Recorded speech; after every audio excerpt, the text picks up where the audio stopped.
ఆదిదేవ నమస్తుభ్యం ప్రసీద మమ భాస్కర. దివాకర నమస్తుభ్యం ప్రభాకర నమోస్తుతే. సప్తాస్వరథమారూఢం ప్రచండం కశ్యపాత్మజం.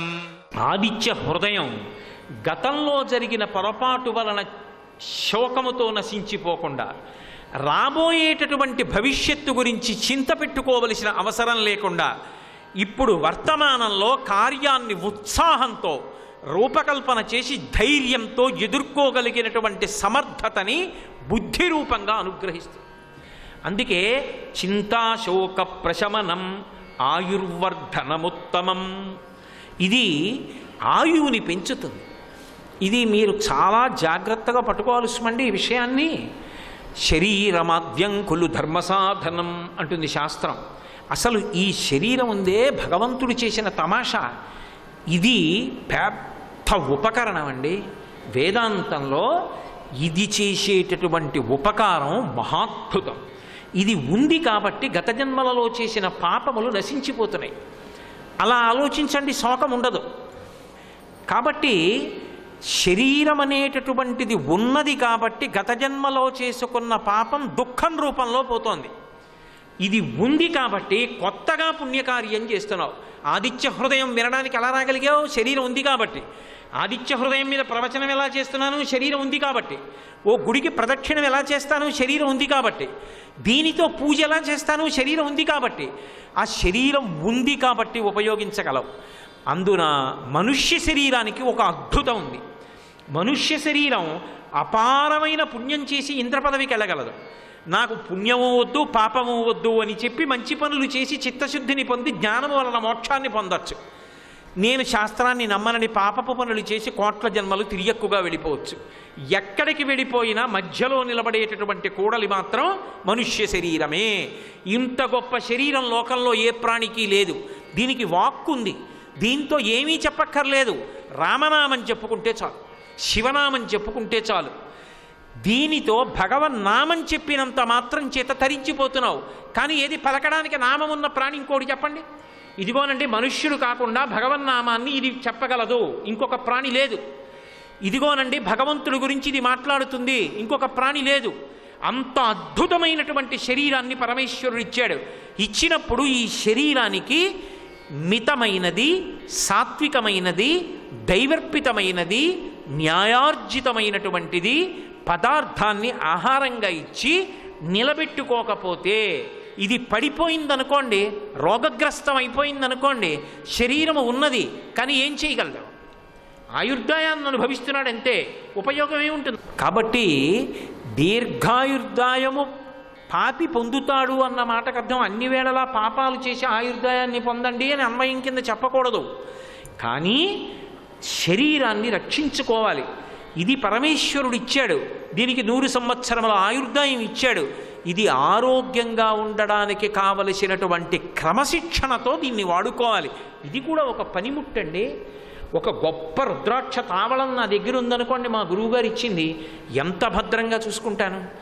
ఎవరో పెద్దలు నాకు ఓ ఉంగరం ఇచ్చారనుకోండి, ఎంత జాగ్రత్తగా ఉంచుకుంటాను.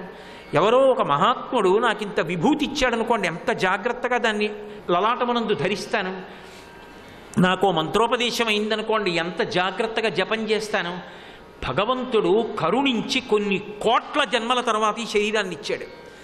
దీనికి నియమంగా వ్యాయామం ఉండి, నియమంగా సాత్వికాహారం తిని, మంచి ఆలోచనలతో ఉద్వేగాన్ని పొందకుండా ఉంటే ఇది దీర్ఘాయుర్దాయాన్ని పొందుతుంది. ఎంత మంచి ఆహారం పెట్టినా అనవసరంగా ప్రతి విషయానికి ఆవేశపడిపోతుంటాడు అనుకోండి, తన కోపమే తన శత్రువు, ఆయుర్దాయం నశించిపోతుంది.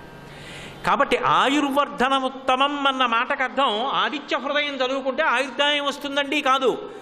ఆదిత్య హృదయం చదువుకుంటే బుద్ధి వికసించి దీన్ని ఎందుకు నిలబెట్టుకోవాలో బాగా అర్థమయ్యి, దీన్ని నిలబెట్టుకోవడం వల్ల ఏ ప్రయోజనాన్ని సాధించుకోవాలో గుర్తిరిగి దానికి తగినట్టుగా పరిశ్రమించి దీన్ని వాడుకోవడంలో వైక్లభ్యం పొందకుండా కురుపుణ్య మహోరాత్రం, రాత్రి పగలు అనకుండా తొందరగా అవకాశం వచ్చిందంటే విడిచిపెట్టడం. అమ్మో మళ్ళీ జారిపోతే వస్తుందో రాదో ఈ అవకాశం, పుణ్యకార్యాలు చేసుకుంటూ వెళ్ళిపోతూ ఉంటాడు. దీపం ఉండగా ఇల్లు చక్కబెట్టుకో. కాబట్టి ఈ శరీరాన్ని నేను చాలా జాగ్రత్తగా వాడుకుని పుణ్యకార్యాలు చేసి ఫలితాన్ని సాధించుకుంటాను, పాపకార్యాల వైపుకి వెళ్ళను అన్న బుద్ధి కలిగి ఆవేశమునకు లోను కాకుండా శరీరారోగ్యాన్ని మనసు యొక్క పరిపుష్టిని నిలబెట్టుకుంటూ రెండిటితో కలిపి ఉత్తమమైనటువంటి కర్మలను ఉత్సాహము కొరకు చేస్తాడు. మాట జాగ్రత్తగా పట్టుకోవాలి మీరు. భాగవతంలో కృష్ణ పరమాత్మకి క్రీడలు ఏమిటి? మానసికోల్లాసానికి లోక సంరక్షణమే ఆయనకి క్రీడ. ఆయన గోవర్ధనోద్ధరణం ఎవరి కోసం చేశాడు? లోకాలకి ఉపయోగపడడం కోసం. చిన్న పిల్లవాడిగా ఉండి కన్నులు తెరవని కడు చిన్ని పాపడై దానవిచనుబాలు త్రవి చంపే, కళ్ళు కూడా తెరవని చిన్న పిల్లవాడిగా ఉండి రాక్షసిని పూతనా సంహారం చేశాడు. ఎవరి కోసం? లోక సంరక్షణం కోసం. 10 మందికి ఉపకారం చేయడం నాకు విశ్రాంతి అని నేను భావన చేయగలిగాను అనుకోండి, ఈ శరీరంతో నలుగురికి ఉపకారం చేసి నేను సంతోషం పొందుతాను. ఇంతకన్నా నాకేం కావాలి అని నేను అది ఎందుకు చేస్తానంటే, అలా చేయడంలో నాకు గొప్ప సంతోషం. అమ్మయ్యా, ఇవాళ దీన్ని 2 గంటలు నేను లోక ప్రయోజనానికి వాడాను, అంతకన్నా సంతోషం లేదు. ఇప్పుడు నేను దేని వలన సంతోషం పొందుతుంటానంటే, ఓ మంచి పని చేసి. సర్వమంగళ మాంగళ్యం అనడంలో నిజానికి ఆయుర్వర్ధనముత్తమం. మనసుని ఏదో తాత్కాలికమైనటువంటి ఉద్రేక పెట్టేటటువంటి ప్రశాంతత కల్పించే విషయములను చూసి సంతోషించడం కాదు. ఈ శరీరం ఉన్నందుకు రోజుకి ఒక్కళ్ళకైనా ఉపకారం చేసి నేను సంతోషపడిపోతాను. ఆ సంతోషం నా గుండె కొట్టుకోవడాన్ని, నా రక్తపోటుని నియంత్రించి ఆరోగ్యంగా నన్ను ఉంచుతుంది. అది ఆయుర్వర్ధనముత్తమం.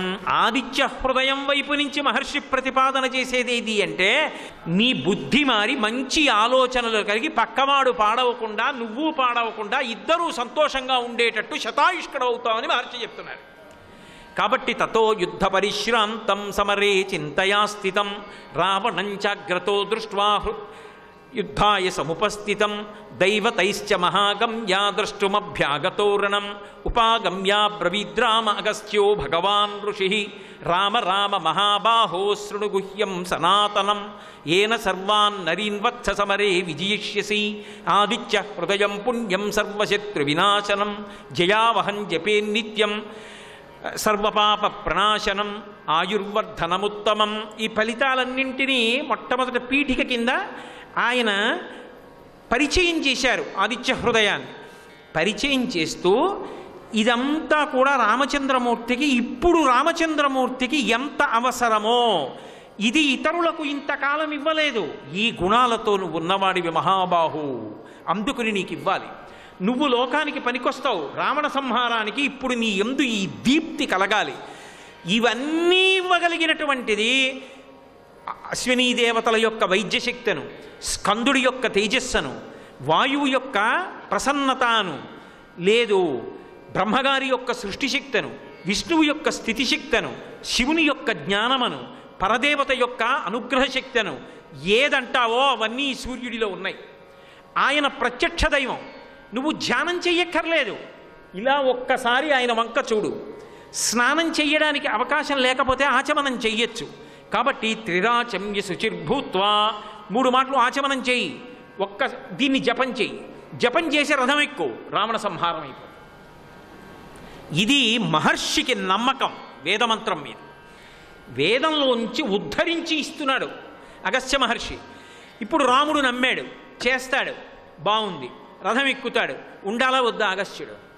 చూడాలా? నేను ఇచ్చాను, జపం చేశాడు, రథం ఎక్కాడు. రావణుడు చచ్చిపోయే వరకు ఉండి నేనే ఇచ్చాను ఉపదేశం అని చెప్పాలి కదా. ఆయన ఏం చేశాడు? నిలబడలేడు. నిలబడకుండా ఆయన ఏం చేశాడంటే జగామచ యథాగతం, ఎలా వచ్చాడో అలా వెనక్కి వెళ్ళిపోయాడు. అదేమిటి మరి? నిలబడద్దా? అది గురువుకున్న విశ్వాసం. వేదాంతర్గతమైనటువంటి ఈ స్తోత్రం ఏదున్నదో ఇవాళ నేను ఎత్తి రాముడికి ఇచ్చాను, వాల్మీకి ఎత్తి లోకానికి ఇస్తున్నారు. కానీ ఇది గుహ్యం, సనాతనం. ఇది పని చేసి తీరుతుంది, ఫలితాన్ని ఇచ్చి తీరుతుంది. ఇంకా నమ్మకం ఉన్నాక చూడడం ఏమిటి? వాళ్ళు చూస్తారు, నీ చూడక్కల్లా. ఇచ్చేసానంటే రావణుడు చచ్చిపోయినట్టే. అందుకే వెళ్ళిపోయాడు అగస్త్యుడు. వెళ్ళిపోయాడా లేదా రావణుడు? ఆ తర్వాత రామచంద్రమూర్తి యుద్ధం చేస్తున్నారు, తలకాయలు పడగొట్టారు, కింద పడిపోతున్నాయి, మళ్ళీ మొలిచంటుకుంటున్నాయి. మాతలి చూసన్నాడు, ఎంతసేపు ఈ క్రీడ? దుశ్శకనుములు కనపడుతున్నాయి రావణాసురుడికి, నీకు శుభశకనుములు కనపడుతున్నాయి, రావణుడు అస్తమించేటటువంటి సమయం ఆసన్నమైంది, బ్రహ్మాస్త్ర ప్రయోగం చెయ్యి అన్నాడు. చిత్రం ఏమిటంటే ఆ బ్రహ్మాస్త్రాన్ని ఇచ్చినవాడు కూడా అగస్త్యుడే అరణ్యకాండలో. దాని ములుకు చివర సూర్యుడు అగ్ని ఉంటారు, అధిదేవత ప్రత్యధిదేవత సహిత అంటామే, అగ్ని సూర్యుడు ఉంటారు. దాని యొక్క బాణము యొక్క శరీరం అంతా కూడా బ్రహ్మతేజస్సు ఉంటుంది. వింధ్యపర్వతము మేరుపర్వతము కలిసి ఎంత బరువు ఉంటాయో ఆ బాణము అంత బరువు పొందుతుంది. దాని నిండా భయంకరమైనటువంటి శత్రువుల యొక్క నెత్తురు కొవ్వుతో పూయబడి ఉంటుంది. ఒక్కసారి ఆ మంత్రాన్ని స్మరించి బ్రహ్మాస్త్ర ప్రయోగం చేశాడు, రావణ సంహారం అయిపోయింది. సర్వం శ్రీ ఉమామహేశ్వర పరబ్రహ్మార్పణమస్తు. స్వస్తి.